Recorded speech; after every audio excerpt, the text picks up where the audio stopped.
29 August रोजी पाचोरा येथील Shri Swami lawns येथे महाराष्ट्र राज्य पत्रकार संघाच्या खानदेश विभागाचे विभागीय अधिवेशन संपन्न झाले। कार्यक्रमाचे उद्घाटन महाराष्ट्र राज्य कार्याध्यक्ष प्रवीण सपकाळे, प्रदेश सरचिटणीस डॉक्टर विश्वासराव आरोटे, काँग्रेस तालुका अध्यक्ष सचिन सोमवंशी, किशोर रायसागडा, प्रवीण ब्राह्मणे, अब्बार मिर्झा, भगवान मराठे, गणेश रावळ यांच्यासारख्या मान्यवरांच्या हस्ते दीप प्रज्वलन करून करण्यात आले।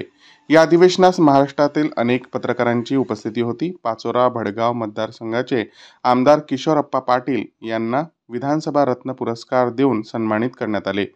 कार्यक्रमाच्या वेळी पत्रकारांना मोफत ट्रॅक सूट, विमा वितरित करण्यात आला। तसेच रक्तदान शिबिराचे आयोजन करण्यात आले। स्वर्गीय पत्रकार प्रमोद सोनवणे यांच्या कुटुंबियांना संघटनेच्या वतीने आर्थिक मदत देण्यात आली। जिल्हाभरातील पत्रकार बांधवांनी या अधिवेशनाला उपस्थित राहून यशस्वी बनवले। आर्थिक अडचणी सुद्धा पत्रकार संघाच्या माध्यमातून सोडवण्याचं काम आपली पत्रकार संघटना करत असते। नुकतंच आपण महाराष्ट्र राज्य पत्रकार संघाच्या माध्यमातून पत्रकार संवाद यात्रा काढली। संघटनेचं नेतृत्व करणारे आदरणीय वसंतरावजी मुंडे प्रदेशाध्यक्ष आहेत। अतिशय जोमानं, अतिशय ताकदीनं ही पत्रकार संवाद यात्रा महाराष्ट्रभर 182 तालुके आणि 24 जिल्ह्यांना स्पर्श करून मुंबईपर्यंत पोहोचली। मित्रांनो, आपल्या मागण्या काय होत्या?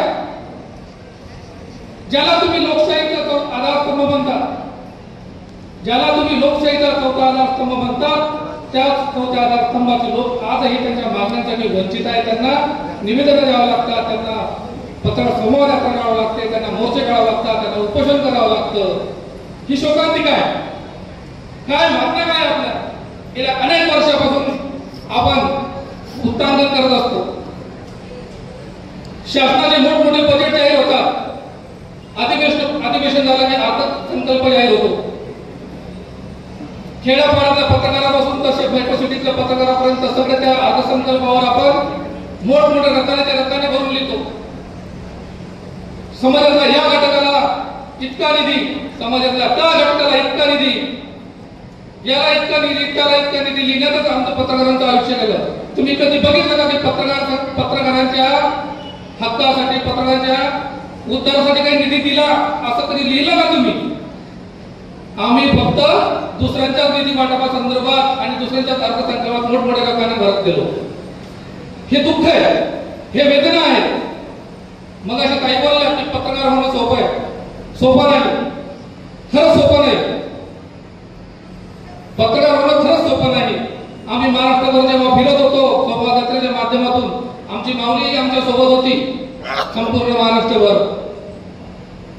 आम्ही ज्या ज्या ठिकाणी जात होतो त्या ठिकाणी एकच प्रश्न विचारला, पत्रकार मित्रांना एकच प्रश्न विचारला की येणाऱ्या काळात वारसा म्हणून तुम्ही तुमच्या मुलांना पत्रकार बनवण्याची इच्छा बाळगता का?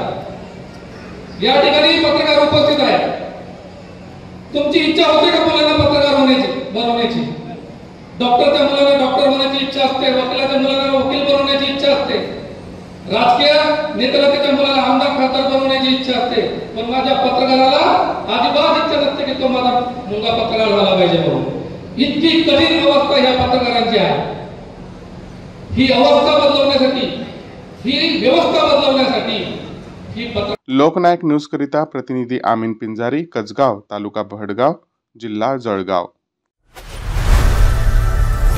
लोकनायक न्यूज।